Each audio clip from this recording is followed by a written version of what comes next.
160, 160 is online, sorry, call, 160 is online, so 160.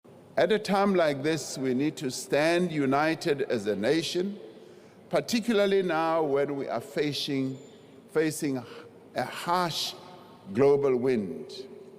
This is not the time for any of us to rush off to foreign lands to lay complaints about issues that we ourselves can solve here in this country.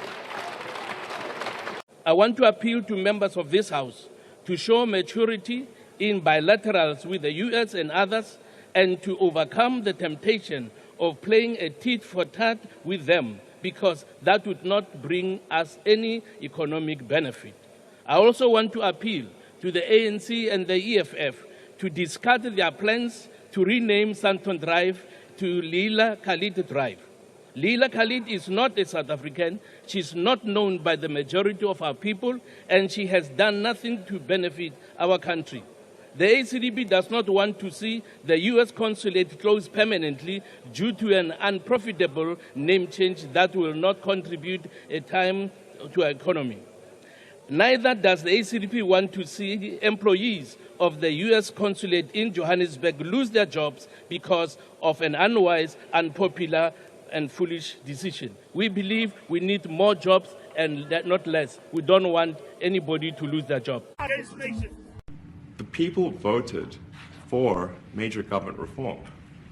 There should be no doubt about that. That was on the campaign. The president spoke about that at every rally. The people voted for major government reform, and that's what people are going to get. They're going to get what they voted for.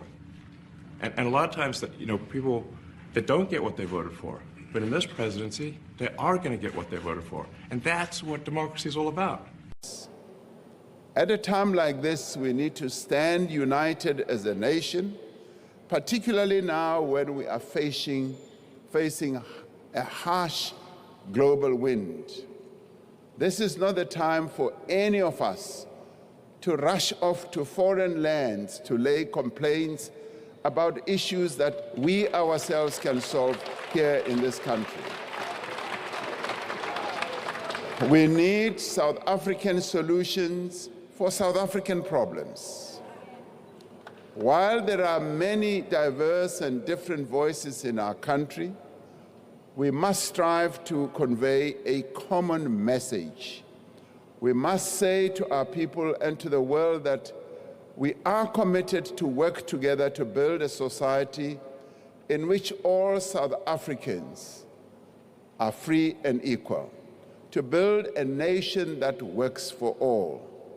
And together we should be better at being weavers.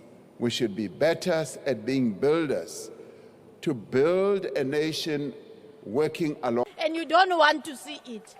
Honorable Trump, wherever he sits, has invited you to come and be with him.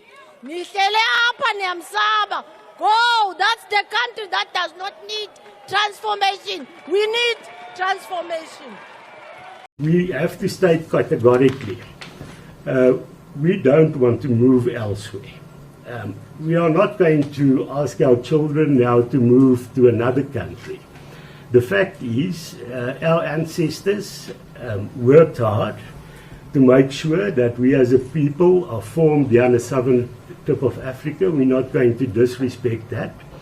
We also have the interests of future generations in mind.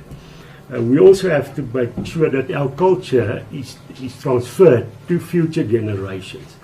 And that cannot be done abroad. You cannot, in the long term, or there's a real risk, if you go to another country now, there's a real risk that your grandchildren will not say to you in the morning, "Hello, Opa." They would say something like, "Hi, Granddad," or something in that respect. And that we don't want. That is why we are committed to find solutions locally. We are, as South Africans, a resilient people, and we will not be bullied